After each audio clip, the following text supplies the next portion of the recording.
And if those of us who are like punk rock, who are supposed to be fucking pissed and fuck you to the man, and fuck Trump and fuck the wall, if we just fucking speak to each other our whole lives, we're not gonna get anywhere. And we said, you know what? We wanna fucking bite the hands that feed. We wanna be traitors to this power system.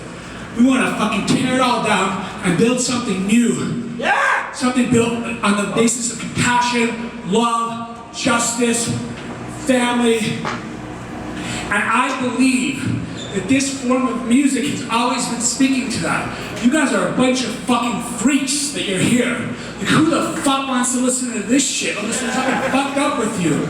But it's not accidental that you're fucked up. You're fucked up for the same reasons we are, because you looked out there and you saw the fucking oppression and abuse and cruelty, and you wanted to fucking let it all out. This isn't fucking kumbaya activism. This is fuck you activism, and thank you for being part of it.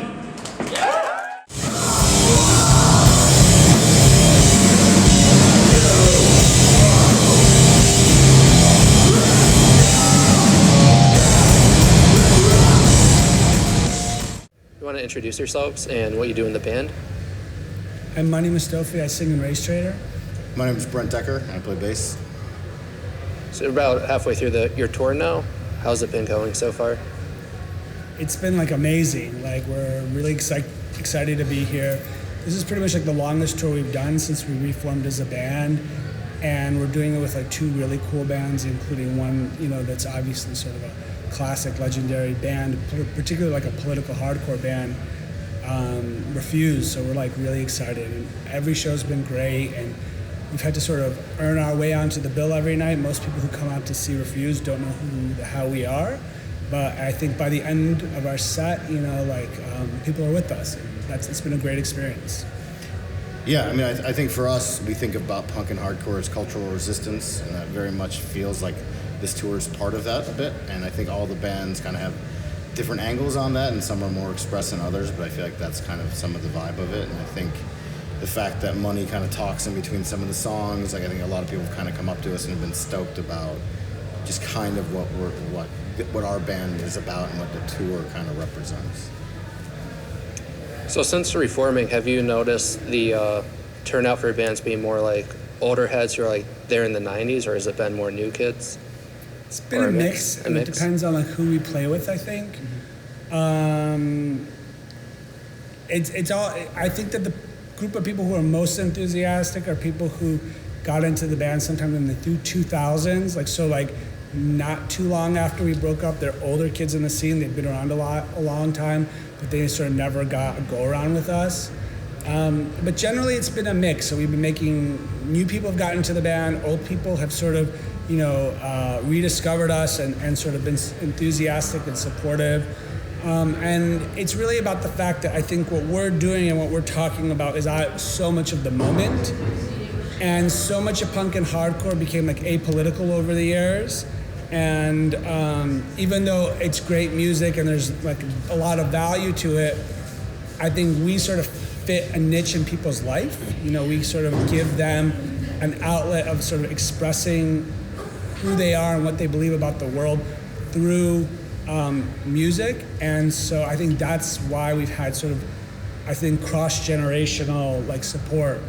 You know, it hasn't been the youngest kids. You know, it's not the 17-year-olds that like Knock Loose and Turnstile that like us, but it's certainly been it's been rewarding. Yeah, and I think too, it's like we've always, I think even when we played the first time around, like played kind of across different scenes, and I feel like that to us is interesting, you know, and so we either a crust band or a metal band or a hardcore band or, you know, or whatever, and I think the ideas of what people want us to bring into the room, and so we'll play basically any show that asks us to do it that makes sense. Yeah. So being that you're such like a political and like outspoken band, has it been hard to keep that up between doing it in the 90s and doing it now? I mean, I think that the thing that I think that I've really enjoyed about kind of reconnecting this band is all of us kind of, when Racetraitor stopped, we're involved in activism both professionally, personally, and on all the kind of levels. And I think able to kind of reconnect and bring that energy into the band has been important. And I think for us, this is like a very personal experience, you know, about kind of in my day-to-day life, I might not be able to say or do all the things that we can do artistically with the band, and so I think that's what fuels it. And so for us, that's how we always look at ourselves. We're activists first and musicians second. And so you know what I mean? Like this is like an outgrowth of that. And without that first part of it, for us, I don't think there's a point to do a band called Racetraitor if you're not like on that shit 100%. Nothing to add. Has your approach to it changed at all since the 90s? Yeah, like even in the 90s, our approach changed over time. Like, when we came out, we had this kind of almost like shock jock mentality of trying to go and like really stir the pot as much as possible, like force people to like confront like, their own racism, institutionalized racism, white privilege, all of these sorts of things that a lot of punk people thought they were immune from because they were part of some sort of progressive scene. And we really wanted to sort of like basically punch the scene in the face to sort of talk about it. And that kind of worked, and we got a lot of attention. But then we realized like once you have everybody's attention, then you have to start sort of saying something. So we sort of scaled that back over time. And, the confrontation we scaled back. And then I think when we reformed, we understood we were in like a different era. So the things that we talked about, like the phrase white privilege, like almost nobody in the hardcore scene had ever said it, much less believed it was a real thing, and and had really sort of thought about the implications of something like that, or institutionalized racism. Back then, racism was like somebody is a different skin color and you're not mean to them. It was about, bands were singing about tolerance, can't we all get along, right? And we were singing about power and how power is like baked into the system. And it's a very different thing. Now I think when we came back, one of the reasons we felt we had a role to come back is that conversation is happening not just in the scene, but nationally, right? So these ideas that we were turned on to when we were young, when we were trying to like get other people turned on to them, by now has sort of spread. So I think that now when we came back, our approach is much more about sort of trying to energize people and try to take ideas and turn them into action. So we're much more focused, I think, now on like bringing people in, but bringing people in for the purpose of, like fighting back. And we think we're like at a super critical time. Like we wouldn't be a band if we didn't think that it was like, this was a moment where everybody has to step up and do something. And we really do think that. Like there's no, it's like the Howard Zinn quote, you can't be neutral on a moving bus. I'm a moving train, and this train is like going full speed ahead. And so people really need to sort of pick, are they on the side of sort of fighting for justice and human liberation, or are they not? What was your motive for coming back with the band as opposed to other forms of activism? Money, you want to answer that one? Yeah, part of it was that our band never made sense in the 90s. Right. And it wasn't us, it was other people constantly pointing out to us that your band makes sense now. Your band makes sense now. And then... And I think the other element too is like, you have to be who you are. And I think at the end of the day, we're hardcore kids. You know what I mean? And it's like, so you have to, I think it's important to speak to your community. You know what I'm saying? And so it's like, a lot of people I know, it's about the first Earth Crisis 7-ish, we're like lifelong friends. And so I think it's important to like use your voice in your community, and this is our community, you know what I mean? I feel like that was a big motivating factor, and I think what's been great about it though too is like, there's a lot of bands and there's a lot of people that are younger bands that probably think we're like super, old and shit. They're doing cool stuff, and like that to us is always super inspiring, and we see ourselves as like, we're not the center of this, right? We're like almost cheerleaders in a sense of like, bringing some of these ideas to the room, but having the other bands like really take this stuff up. And when we played like Black Flags over Brooklyn last year, it was more metal fest, but there was some grind bands on it. It was just like a very cool thing to see other bands really taking this to a different level in a way that we can't, because we're like, older, and we're not, in tune with every single thing going on. And there's like no doubt about it that like there's a selfish aspect to it, or I would say self-care. Like, yeah. Activism and like dealing with the ugliest things in the world, whether that be like, like violence against trans people, or like, children being separated at the border, or like the climate crisis. Mass incarceration. These things are like depressing. And for us to be able to express it in a way that's like an artistic outlet makes it more sustainable for us. We deal, Brett and I in specific, deal with really like grim stuff on our day-to-day lives in outside of this band.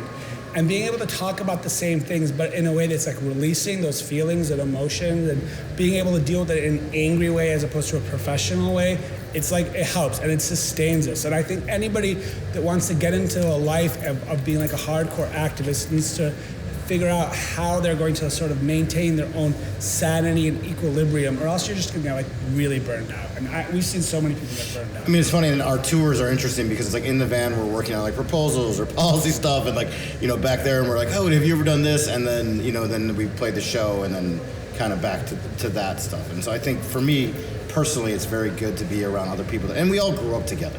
I mean, we were in grade school together, you know what I mean? And so I think there's almost a family aspect of us doing this that is, I found to be very, very helpful for my own personal sanity. Just precarious at best sometimes. What advice would you give to somebody who wants to get more involved with activism and confronting like white supremacy in their personal lives? Go ahead. We get asked this question a lot, and I don't think there's an easy answer to it. I think you have to sort of feel out your role. You know, part of it depends on who you are and your talents, and part of it depends on the needs of the communities you want to work with. I think the most important thing is, and a mistake a lot of punk rockers and people make, is they deal with activism as abstract issues. So I am against X, you know, like I don't like police brutality. And so, you know, they want to mobilize around that issue. But the issue of police brutality is an issue of how it impacts a community.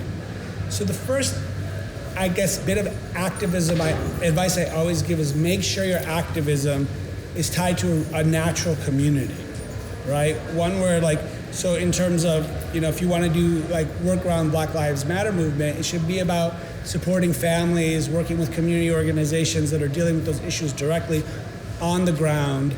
And it's important to like listen to the people who are most directly impacted. You could go start, you know, like you could do your own bit of activism completely removed from the actual people that you want to, you know, quote unquote help.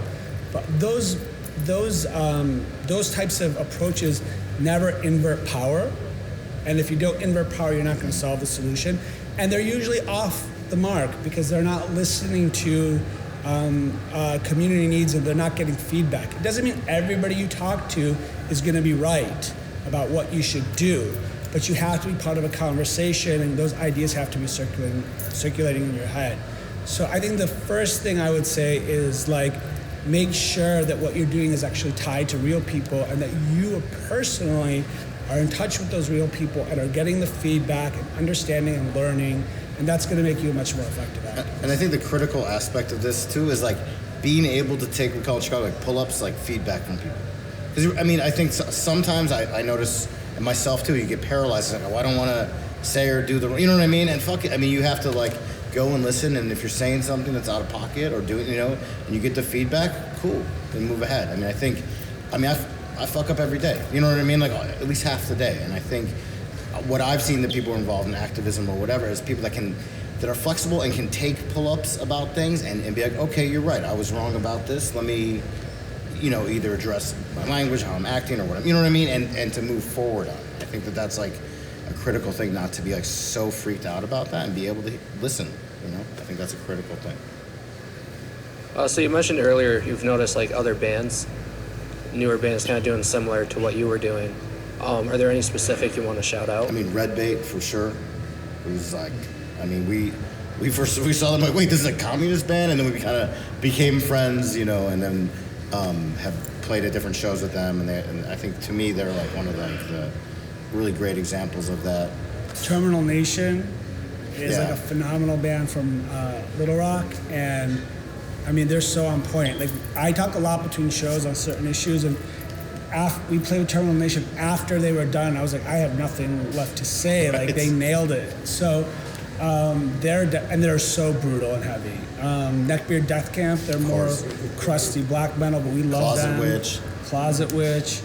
There's so many. And I think too, there's also like I think other bands that we know in Chicago, this band Bovice and through that that are political. Do you know what I mean? Not in like the anarcho-typical way. Do you know what I mean? But I think are really giving voice to important communities that are kind of talking about what's going on. And I think those two bands from Chicago, La Armada, who are like good friends, they're also from Chicago, not originally, but they're a band. I think they just put out a record yesterday, I think, or a new EP. I mean, so I think those are some of the bands. I mean, and honestly, if you just look at the Black Flags Over Brooklyn, like, roster, like, we back, like, every single one of those bands, like, 100%. Pretty much, yeah. Cool. So, what do you guys like doing just to kind of pass the time on the road? Racetraitor. Yeah, that's our, like, pastime. This is our hobby, man. Like, I mean, all of us, like, Brent and I in specific, we both have, like, pretty time-consuming jobs that have a lot of travel involved, and then we both have young kids. So our life is filled with so much stuff. So, like, the thing that we do that feels personal, like it's ours, is this band. I think that's fair to say for you too, right? Yeah. I mean, a little Brazilian jiu-jitsu in there every once in a while, but you know, yeah. I mean, this is our free time. Yeah. I mean, we like movies. Andy loves comic books. Like, there's other things too, but. Nice. Any good movies you've seen lately that have stood out to you? Parasite. It has nothing to do with the Oscar. The Oscars is the most bullshit thing in the whole world. But that Burn movie, Hollywood, burn. But that movie is like amazing. I mean, he's my favorite director. Like, you know, Snowpiercer, Okja, they're all great films. The Host. Yeah, I've only seen 3 movies in the last like 10 years. The last 3 Star Wars movies. No comment. All right, cool. Any shout-outs you guys want to give before we end? We're really bad at that. Well, shout out to Refuse and Youth Code. It's been great being with them on this tour. And shout out to anyone who showed up early on this tour and to check us out. We really appreciate it. Yeah, thank you very much. Thank you. Cool. Thank you guys. Thanks, guys. Cool.